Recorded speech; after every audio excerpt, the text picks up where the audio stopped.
Assalamualaikum warahmatullahi wabarakatuh. Pertama dan yang paling utama, mari kita panjatkan puji syukur kehadiran Allah Subhanahu wa taala yang telah memberikan nikmat dan kesempatannya sehingga kita bisa berkumpul di tempat yang penuh berkah ini. Pada kesempatan kali ini, saya akan menyampaikan materi presentasi yang berjudul Wakaf Perspektif Mazhab Hambali. Sebelumnya, saya juga ingin mengucapkan terima kasih kepada Ibu Dr. Dahlia Haliah Ma'u, SAG MHI, dosen pengampu fikih wakaf dan hukum perwakafan. Ya, izinkan saya sebagai pemateri untuk memperkenalkan diri. Nama saya Ayu Rehani, NIM saya 11912012 dari Fakultas Syariah Hukum Keluarga Islam, Institut Agama Islam Negeri Pontianak. Definisi wakaf. Kata wakaf atau wakaf diambil dari bahasa Arab, yaitu wakofa, yang artinya menahan atau berhenti atau diam di tempat. Kata wakofa fi'il madi, yaqifu fi'il mudhari, waqfan isim masdar, sama artinya dengan bahasa yabisu tahbisan, artinya mewakafkan. Menurut Ahmad bin Hambal mengatakan wakaf terjadi karena dua hal. Pertama, karena kebiasaan atau perbuatan bahwa dia itu dapat dikatakan mewakafkan hartanya. Bila telah jelas seseorang mewakafkan hartanya, maka si wakif tidak mempunyai kekuasaan bertindak atas benda itu. Dan juga menurut Hambali, tidak bisa menariknya kembali.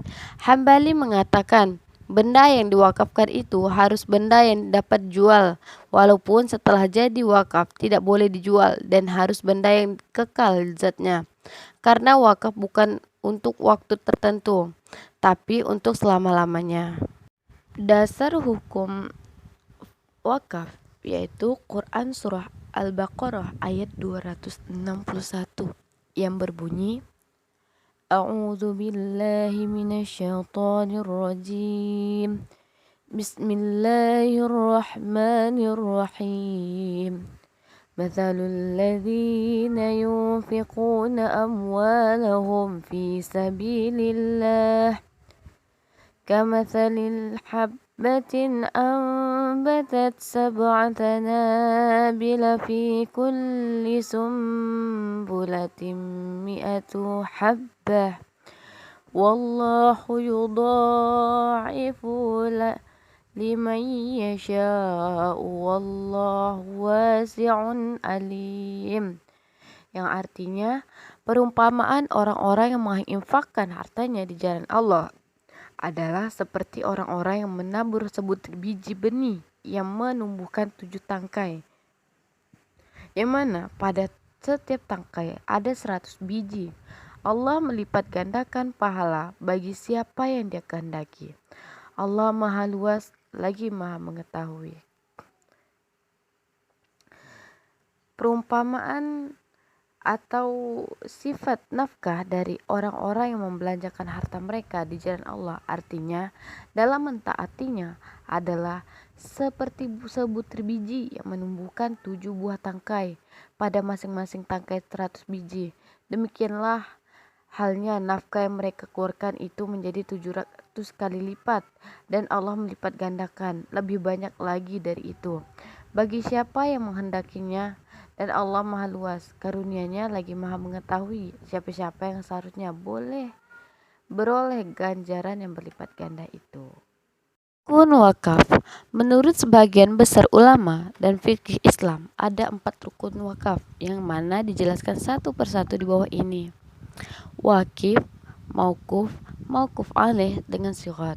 Wakif yaitu orang yang mewakafkan, maukuf yaitu barang yang diwakafkan, alaih yakni orang yang menerima wakaf. Terdapat 2 jenis orang yang dapat menerima wakaf, yakni muayyan dan tidak tertentu, ghairu muayyan. Sedangkan sighat secara istilah yaitu lafaz atau kata yang digunakan dalam akad tertentu, sehingga dapat dipahami bahwa sighat dalam akad adalah lafaz atau kata-kata yang digunakan oleh kedua belah pihak, baik yang menerima dan yang memberi. Selanjutnya yaitu ibdal dan istibdal mauquf. Istibdal berarti membeli sesuatu harta yang lain dengan hasil jualan untuk dijadikan sebagai mauquf atau barang yang diwakafkan.